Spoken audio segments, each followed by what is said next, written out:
Alyssa Bamer is a member of the data center team and has been a research scientist at the University of Washington since 2005. She received her Master's of Public Health at the University of Washington with a focus in epidemiology and biostatistics. And in her role at the data center, she is a data analyst and conducts analyses both for the NDSC as well as for other BMS researchers. Thanks, Alyssa. All right, thanks, Kara, for the introduction. All right, so now that Kara gave us a brief introduction to the data, like what the burn model system is and some resources for accessing the database, I'm going to actually do a sort of walk us through how that would actually look. And I'm going to do sort of like a case study of how you would think about a research question and then request data to answer that research question. So, so here's a brief overview. Again, we'll, as part of this case study, we will look at time. Oh, sorry, what? I just see your background and it's not the PowerPoint. Oh, shoot. Okay, let me see. Okay, is that, now are we there? Yeah. All right, sorry, everyone. Okay. Thanks, Kara. All right, so here's an overview, quick overview. We're going to do a case study and look at the timelines, the data dictionary, and past publications to help, think about what research questions we can ask. And then I'll show an example of how you would fill out the data request form and just very briefly show you what a data set might look like. So, the question we get is, well, where do we start if we're interested in using the BMS database? So there's sort of two places to start, and sometimes people have a specific topic they might be interested in, and so they would approach this question by saying, well, how do I start if I'm interested in X? And so we would, for those people, we'd say, well, first look at the past publications and also ongoing studies that are currently happening using the burn model system data to make sure you don't replicate past work. And then we would encourage you to look at the timelines and the data dictionary to see what data is available. And then sometimes people approach us and say, well, I don't necessarily have a topic of interest, but I would still maybe like to use the BMS database. So for those people, we would suggest that you look at the titles and abstracts of past papers to get ideas about what types of research questions can be answered using the burn model system data. And then once you've done that, maybe you can follow the steps that someone else would do, where you identify a topic and you look at the data dictionary and timelines to see what data might be available for that topic that you may be interested in. So today I'm going to pretend that I am a burn researcher who already has a topic I'm interested in, and that's how I'm going to approach this case study. So today I'm going to pretend I'm a researcher who is interested in looking at itch in burn survivors.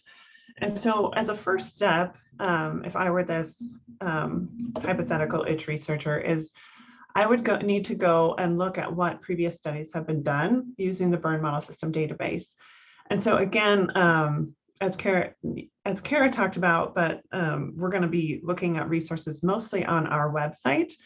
And so that's really your main resource for where to start. So if you click on our website, you'll see this at the top, it says publications. And so if you scroll down, you'll see there's like hundreds of papers listed here. And these are all the papers that have been published using the burn model system data. And so you can search this. This is a searchable database. And so I'm going to, for example, I'm interested in itch. So I'm going to search these past publications for itch. And so the results will show that, so in this case, there are 5 papers that have been published specifically on itch that come up. And so if you click on them from here, you will get the title, authors, and the abstract. And so you can just from here sort of get an idea of what each of the papers is about. So for example, this first one is really a psychometric paper. And again, this one also is a psychometric paper. So if you were an itch researcher interested in psychometrics, maybe you would read those more carefully, but I am going to pretend that I'm not a psychometrician and so then I would maybe look through these other papers more carefully to see what was done. And for example, this study was done using data from 2006 to 2014. And there's very little itch that was, it's just a scar itch that they included in this study. And then this paper and then the last one are maybe two papers I would read in more detail and request, try and get through PubMed, just to make sure, I don't overlap what was done in these studies. And so, for example, this paper was done in pediatrics, and it was done using data from 2006 to 2013, and it used data from 6, 12, and 24 months. So that's sort of your first, that's my first step as this hypothetical burn researcher, is I would look at those past publications. And so then next, once I did that, I would also need to go and look at what projects are currently being done using the data, but aren't yet published. And so again, on our website, as Kara showed, you can find that information about what's currently ongoing. And so there's a lot here. But so anybody who wants to do research, really, you kind of need to read through these, or, I mean, you can search for itch, but we would suggest you sort of briefly read through the topics to see if they might overlap with what you're interested in. And in this case, I've already looked through them and none of them overlap with the topic of itch. I do want to say, if, for example, there is a paper that really overlaps with what you're interested in as a researcher, you can also contact us at the Burn Model System Data Center, and we can put you in touch with the lead author who's maybe working on that project, so you can find out more information about what the status of that project is, or maybe become a collaborator on that project. So even if you do see a paper that maybe overlaps with what you're interested in, we encourage you to reach out to figure out if you could still be involved in that project or help somehow. Or even maybe if it's slightly different than what you want to do and your project would still work. Okay, so that's step one, is looking at past publications and ongoing projects. So as step two, we would really encourage you to look at that timeline that Kara was discussing before, because it really gives a good overview of what data is in the burn model system and how it's changed, and sort of give you an idea of what might be available for your topic of interest. So again, this time you can access this timeline from our website. I just clicked on the direct link from our website, and this is what it looks like when you open it. So there's two pages. The first is the adults, and the second page is for the pediatric participants. And that's because different measures are administered to adults and pediatric participants. So this timeline, for example, shows you that, for example, marital status, it was administered from, if you look down here, like 1994 to around 2005. And then for some reason, the BMS did not collect it for a period of time. And then in 2015, we started collecting it again. And the different colors tell you if something was collected at discharge, follow-up, or both discharge and follow-up. And as you can see from this timeline, a lot of changes were also made in 2015 to what measures are collected in the database. So it's really important to pay attention to that so that you can understand sort of how much data might be available and when something was actually collected. So for as this hypothetical itch researcher, I see that there is the 40 itch scale that was administered. And first it was administered as a module project, and then later it was administered from 2015 to 2022 at both discharge and follow-up. And then if you look right below there, there's also the promise itch. And this shows us that in 2022, we are now switching from the 40 itch scale to the promise itch scales instead. So as an itch researcher, this also tells me it's important that, if you were interested in using the promise itch scale, there's not really any data available yet because it just started being administered. And then again, if we look down, let's say, I want to see what itch measures are available in the pediatric participants. we come down here and you can see that there's the BMS itch interference scale, and it's administered by both self and proxy. And we began administering it as part of the burn model system in 2015, and it is still currently being administered. And in this case, it is only administered at follow-up. That's what the color tells us, and only in 8 to 17-year-old participants. So that's a great resource to start with to see what data might be available on your topic of interest. And so again, this just sort of summarize what I learned from the timeline. And it was that the 40 itch scale was collected for a period of time at baseline and follow-up. And now the BMS is going to start administering the PROMIS itch measures. And in pediatrics, the itch interference scale began being collected in 2015 at follow-up only. And so, for example, if I want to design a research question based on this information, well, this information tells me that to have a decent sample size in adult participants, I would need to use the 40 itch scale for my research. And because that scale is collected at discharge and follow-up, I could potentially look at it longitudinally and look at sort of trends over time or something. And then in the pediatric participants, the timeline tells me that a different outcome measure was used in the kids compared to the adults. So it would actually be really difficult to do a study that would combine data between kids and adults because different questions are asked. So that's sort of another thing the timeline might tell us. So once you look at the timeline, your next step might be to look at in more detail at what those actual measures might look like. One thing Kara mentioned briefly was the code book, which is again on our website under this section for researchers interested in data, in the data. And so the code book, some people find the code book a lot easier to look at because it's actually what the questionnaires look like and what is being administered in a sort of an easier readable format. So if you go here on our website, you'll see there's the current code book. And then we also have here the past code book. And that's because if you remember from looking at the timeline, some changes were made in 2022. For example, the 40 itch scale is no longer administered currently.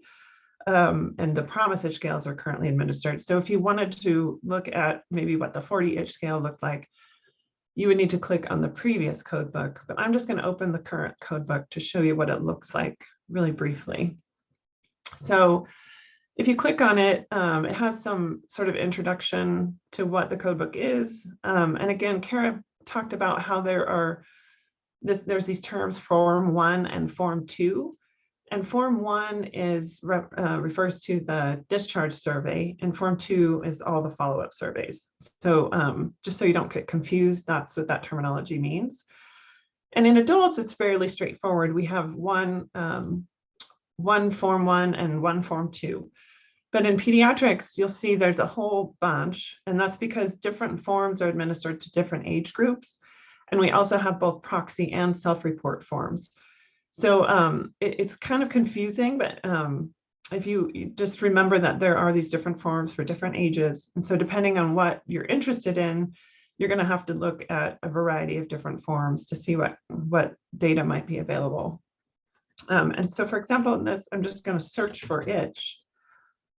And so if we go down, hopefully it will show us. So here, for example, here is, this is at the bottom of the page, it tells you which form you're looking at. So here we're looking at the adult Form 1, so that's the discharge form.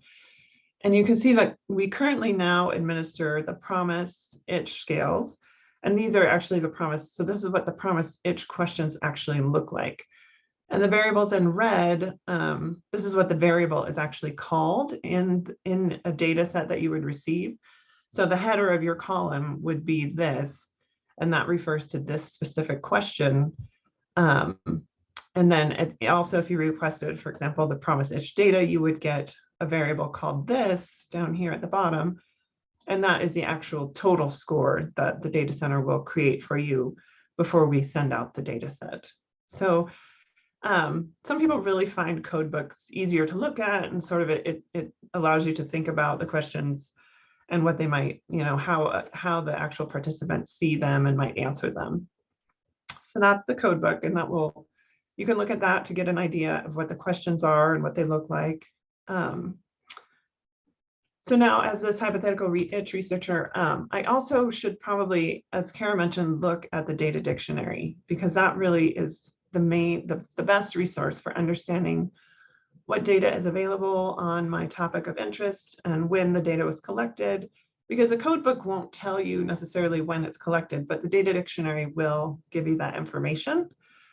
So I'm just going to show you once again how to find the data dictionary. So if you go to Access BMS Data, and you go down here to the resources for researchers interested in the data, you can click here on the data dictionary, and it will ask you to download it. So I don't know if you could see it. It's clicked here, and then it's downloading it for me. So it takes just a second to load, but here's what the data dictionary looks like, as Kara showed in her presentation. So at the top are the labels for each column, and then each row refers to a variable. And you can also filter. So in this case, I'm going to filter because I'm interested in itch. I'm going to filter my domain by, and I only want to look at variables that fall under the itch category, for example, maybe. So I'm going to click on itch, and then you'll see only variables that are related to itch are going to show up. And there's still quite a lot. But for example, the itch screen underscore discharge is one variable which asks someone currently, do you have itching in the area of your burn? So that's what that variable refers to, that question. And then the variable will have the response options of 1 is a yes or 2 is a no. And then for missing data, it's either 88 or 99. And I also want to point out, for example, in the second row, this variable itch1 underscore discharge, it's one of the 5D itch scale variables. And the question is, how many hours a day are you itching? But if you look over here, it says this item is skipped for people who indicate they don't have itching. So it's important to understand that someone without itch won't actually answer this question. And so you might have a lot of missing data, for example, in this variable. And part of that is just because someone doesn't have itch. And part of it is also because maybe someone didn't answer the questions. So that's why we have the different missing codes as well. But anyway, if you keep scrolling over, you'll see all this important information about when we started collecting that variable and when we stopped collecting that variable, and things like that. So again, the data dictionary is really just a great resource and something to really look into to try and familiarize yourself with what's available in the data set. Okay, so once I've done that, what the next step is to sort of think about, well, what research question could I answer? So in this case, as this hypothetical itch researcher, I looked at the list of past publications and I just said, well, the most recent major report on itch in pediatrics used data that was from before 2015. And the past publication that I looked at didn't include maybe long-term follow-up of 5 or 10 years. And both the codebook and data dictionary indicate that there is self-report and proxy itch interference collected in pediatric participants. So, So maybe I decide that I am going to look at itch interference in pediatric burn survivors 5 and 10 years after burn injury. So that's my research question, or the topic that I'm sort of most interested in. So now what do I do? So your next step is to get access to the data. So as Kara mentioned before, you can fill out the online form for the public data set. And I will show you what that looks like briefly. I won't actually fill out the form, but you can see sort of how easy it is. So if you go to Access BMS Data, and at the very bottom, you can access the public data set. So you just click this and you fill out the form. And once you do that, you click Submit and you will have instant access to a public data set. But as Kara mentioned before, there's some drawbacks to the public data set in that it won't contain the most recent 2 or 3 years of data. And also it's a pretty large data set, and it's probably going to be fairly overwhelming for someone who's not that familiar with the database, because it will have all the variables ever collected, which is a lot of data. So while that is a possibility and something you can do, instantly, and you don't have to wait at all, we would really strongly suggest that you fill out a data request form. So again, you would go to our website and you go under Access BMS Data. And again, you would just click this data use and agreement form. And again, it'll ask you to download it. It's just a Word document. And I'll show you what a brand new form looks like. This is what the blank form looks like. So it's pretty short. And now I filled out a mock example for our itch researcher here so that you can get a better idea of what sort of data we ask for or what sort of information we need before we can get you the data. So this is just sort of straightforward, your name, your affiliation, collaborators, when you're, today's date and when you want to do the project. And then this is where you would just fill out some information about what your research study might be. So for example, in this situation, I'm saying my title of my project is I want to look at long-term itch interference in pediatric burn survivors. I provide a little bit of background of why I'm interested in that, why I think that might be interesting or important. And in this case, I put in a hypothesis that maybe a small percentage of children will still experience significant itch at 5 and 10 years after burn. And we might hypothesize that those kids with itch might have more pain or larger burn surface area. And then I filled in here the information that is relevant, such as the study sample I'm interested in is pediatric burn survivors that might have data on itch interference at 5 and 10 years after injury. My primary outcome measure of interest is maybe the BMS itch interference scales. And here's where you would list other variables that you would be interested in as either covariates or to describe your study sample. And then we ask that you provide a brief data analysis plan. And we don't require that you stick to this plan, but that, it's really just to get you thinking about how you would approach answering your research question before you request the data so that you get the data you need to answer your question up front.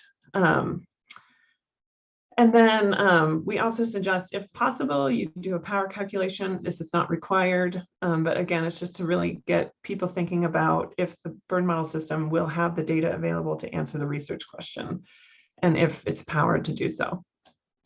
And so this is the part that I think some people might be afraid of and might be why they wouldn't want to do a custom data access request. So I really want to encourage you not to be afraid of asking for a custom data set because of this. So most people who request data, you don't have to have an IRB approval before requesting the data, but we want you to have that before we will actually send you the data. So most people are actually able to get a waiver from their IRB or a non-human subjects research determination letter. So it's usually really easy to get. Again, here at the data center, we can talk to you about getting this. And if you have any concerns about it, hopefully we can help you think through it, and it should be, again, pretty easy to get. So, and then really at the end, you just sign it and agree to the data use agreement terms. And then you're gonna email that form to us at the data center,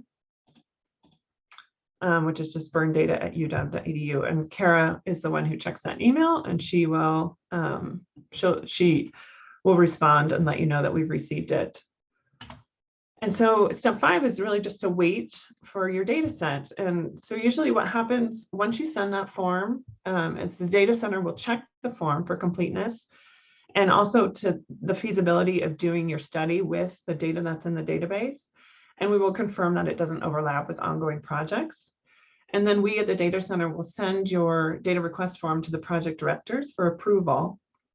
And usually a response is required or approval is required within 2 weeks. So it's a fairly short turnaround time. And then once it's approved, the data center will work with you to confirm what format you might want the data in. For example, if you use SAS or Stata or SPSS or something, we can give you the data in a format that works for you. And so once approved, we will provide you with the de-identified data set once you have your human subjects approval or waiver, and then we can assist with any questions you have about the data set. And again, it's all free of charge. So the data center does not charge for any of this. Yeah, and so then I guess as a last step, I just wanted to briefly show what sort of a limited data set might look like.